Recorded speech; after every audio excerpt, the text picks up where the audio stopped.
Hi, today pipili ako ng gagamitin kong pen sa pagsulat ko ng vows sa kasal namin. So, first, meron ako ditong kopyahan ng mga pens, colors, and these are fountain pens pala, collection ni Marga na gagamitin ko. May napili na ako na supposedly pero iba-iba pala yung fields niya sa pagsulat. So, ngayon pa lang talaga ako mamimili ng susulat ko lahat. Ito yung collection ni Marga ng pens.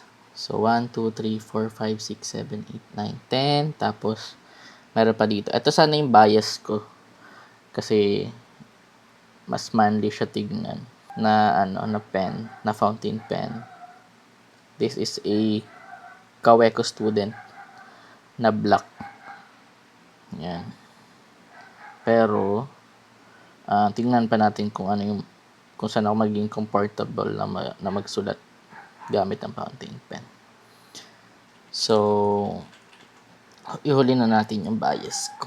Tapos, dito ko siya isusulat or dito ko iti-testing sa aking notebook. Sarili ako notebook. Gawa ko tong leather na to. Tapos, gawa na itong design ni Marga. Gawa namin yung mga keychain. Ang tawag sa ganito ba? Yung mga pangsabit? Mga charm. Blah, blah, blah. Tsaka pem. Tapos, egg. Gawa ko to. Tong leather na to. And pag open mo, of course, the cool palms, the properties, and our idol stand-up comedians, the cool pals. Tapos, yan. Cool pals. Ito, gawa ni Marga tong stamp na to. This is a stamp. Yan. So, dito natin gagamitin ito mga stickers. So, dito natin ito-try yung mga pens. So, huli ko na yung bias ko. Huli ko na to. So, let's start muna with this one. Papunta tayo dun. Pabalik tayo dun. So, start tayo dito sa pen na to. Ito ay, ano to ba? Jinhao ba to? Jinhao 82. This is a Jinhao 82. Ano yung B? Ano yung bent? Water and Sky. Jinhao 82. Bent, Water and Sky. Aesthetically, neutral color lang na. Ay, good color naman siya. Hindi naman siya babae. Ayan, kaya siya bent. Kasi meron siya parang bent dyan. So, sulat natin. Sulat lang natin yung buong pangalan ko. Or yung at least Francis na word na sulat.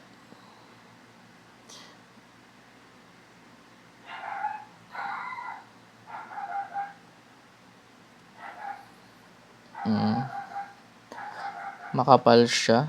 By the way, yung color ng ink niya is the Millionaire Dream on Inks by On Inks. Ay, tama ba? Millionaire's Dream by On Inks. So, ito yung sulat niya. Ito yung register niya sa paper.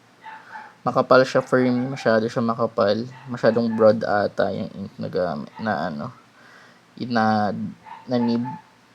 So, masyadong makapal for me. So, this is again Jinhao 82 bent nib, white and sky. Next one is the Jinhao 82. This is extra fine. Three-color dango. This is a three-color dango. Kasi pink, tapos parang off-white, then greenish. Hindi ko alam kung anong specific color. Green. It's rose gold. Extra fine with silver and gold nib. Paano ba? Ayan.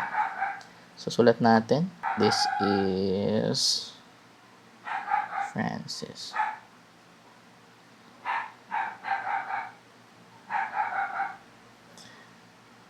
Using Jinhao.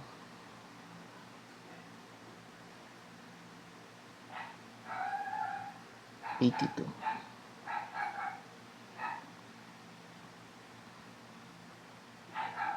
Smooth. Di ko alam. Baka sa pagsulat ko lang, yung way ng writing ko lang, medyo madiin yung bawat ending. Or nagmamark yung bawat ending. Ayun, parang nagkakaroon ng tuldok.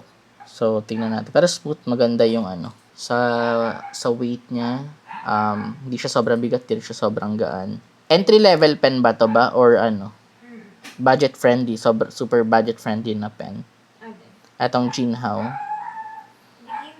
beginner friendly. Kaya ano, siguro kasi hindi naman ako ngayon lang naman ako nakahawak ng mga ganito. So I think goods yung Jinhao for me. So sulat ko pa rin pala yung ano, yung pen para pag nakapumili na ako. So balik natin si Jinhao 82 na bent. Sulatin natin as Jinhao 82. Ayan. Ramdam ko lang di siya para sa akin kasi hindi ko alam kung bakit hindi sumusulat yung ibang part.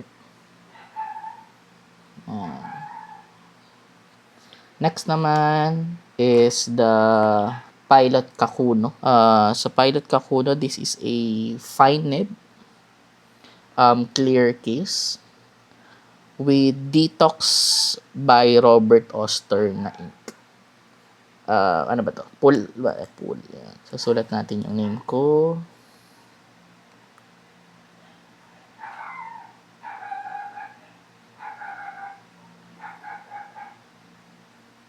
This is fine pero makapal pa siya. Yan. So Detox, para siyang greenish siya. Hindi ko sure kung kitang-kita. Dark green. Parang military green nung halos yung labas niya. Then, with silver nib. With smiley na nakadila. Hindi ko lang kung kita. Yan. So, that is your Pilot Kakuno. Ito sana yung second na gusto ko by aesthetic or by looks. At this is the Lamy Safari. Lamy Safari. With fine, this is color Scarlet. With the ink na Oxblood by Diamine. Yeah. Amy. Start writing.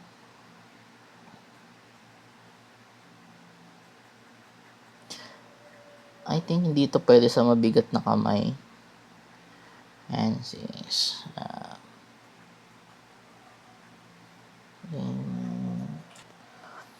Hindi siya pwedeng sa mabigat na kamay. Mabigat din yung pagsulat ko. Nag-i-smudge or kumakalat ng malala yung ink. Siguro sa diin. In every corner kung saan ko binababa yung ink. Ayun, mas kumakalat siya. Hindi na sure kung because of the paper. Pero possible baka mabigat yung kamay ko sa pagsulat. Kaya ganyan. So that's Lamy Safari.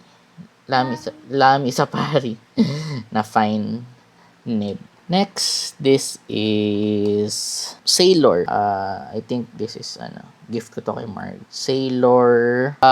Anong basa dito? Chukoyono Minamo. Shikyori. Yan. Basta. It's a Japanese word by Sailor. With a nib of fine and may ink na Blue Horizon by On Inks. With gold nib. Okay, yung magaan. Then, yung sa pag-handle or sa paghawak sa kamay. Ano ba siya? Ergonomic ba yung term sa sa ganito? Scratchy siya. Sailor. TS na lang kasi hirap pinggatin ng word. With fine nib. Yun. Parang yung mga fine nib, parang hindi sila pwede sa mabibigat na kamay kasi nagmamark lumalabas yung ink ng sobra sa mga cornerings ng sulat. Fine nib. Sailor TS. Fine nib with ink, Blue Horizon on inks. Next, this is, to ba? Twisby. Twisby Echo na Bahamas Yellow. Bahama Yellow pala. Ito, may EF yung niya, yung nib. with the ink na Wasabi Salmon by On Inks. Kita ba? Extra fine. EF. Twist B Echo. Oh. Smooth.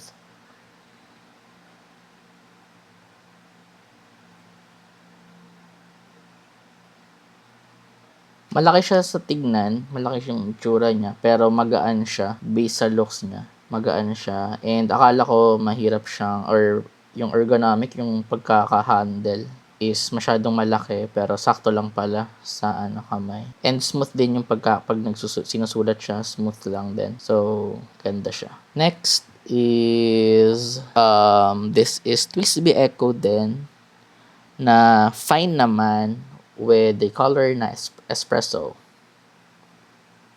Ayan. Espresso. With Fall Chrysanthemum. Fall Chrysanthemum by Ostrich. This is gold or rose gold na nib.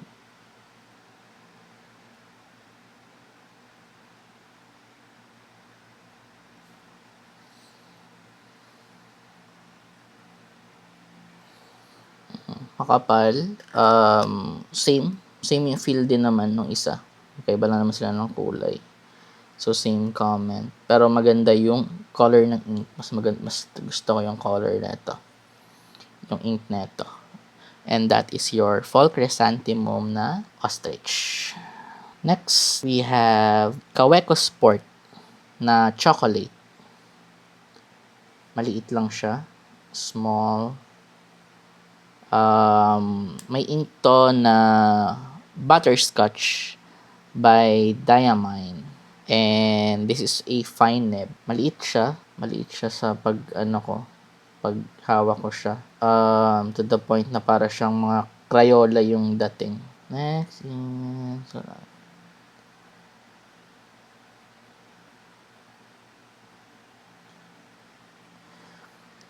also, fine nib din siya na na fountain pen, pero mas manipis siya kumpara doon sa ibang fine. Look at Kaweco Sport, yung Lamy Safari, even the Sailor na fine. Actually, lahat ng fine is mas manipis siya. Kaweco Sport, manipis yung fine. Next is also from Kaweco Collection. We have the Kaweco Collection itself, yun pala yung talaga pangalan niya. Kaweco Collection na extra fine. Olive. I think this is a limited edition na color. Then we have Green Mango by On Links na ink.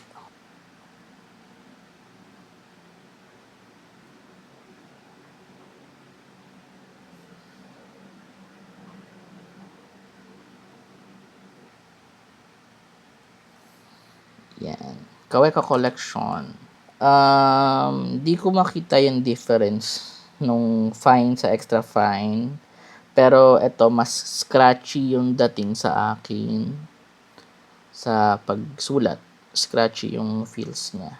Pero hindi ko ma-distinguish yung difference. Almost parang same yung kapal pag sinusulat ng fine at extra fine. Then, ito. This one is the newly added sa collection ni Marga. This is the Pilot 78G na broad. This is the only broad pen na meron si Marga. And it is in a color teal with the ink na moss green by Ostrich with the silver nib.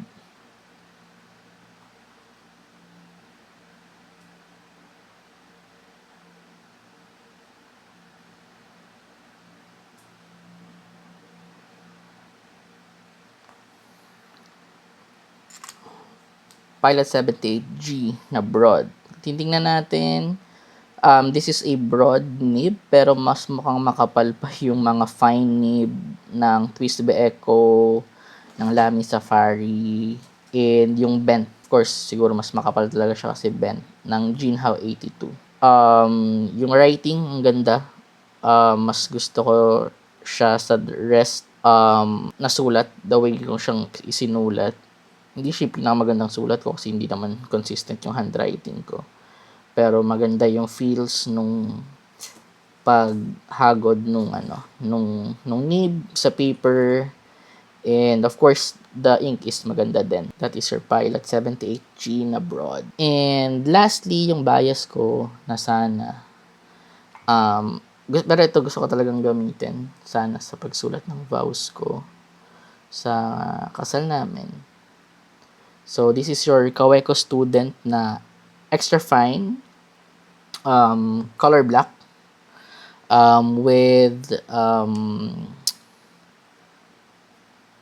with the ink na Earl Grey na from Diamine. Last pen natin.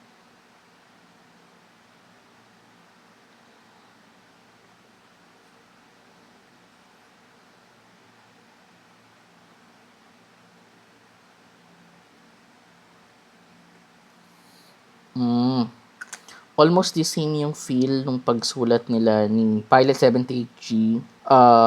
Mas scratchy lang siya ng konti, which somehow may paper to pen seal way of writing, parang ganong feeling. Pero sobrang minimal compare kay Pilot 78G. So, either of the two, itong dalawang to, ang gagamitin ko sa pagsulat ng vows ko sa wed. I can go kahit alin dito sa dalawang to. The Pilot 78G and the Kaweco student na extra fine. So, this is broad and extra fine. Any of the two will do. Yan lang. Thank you. Bye-bye. Ito yung sulat ko pala. Yan. Pangit yung sulat ko.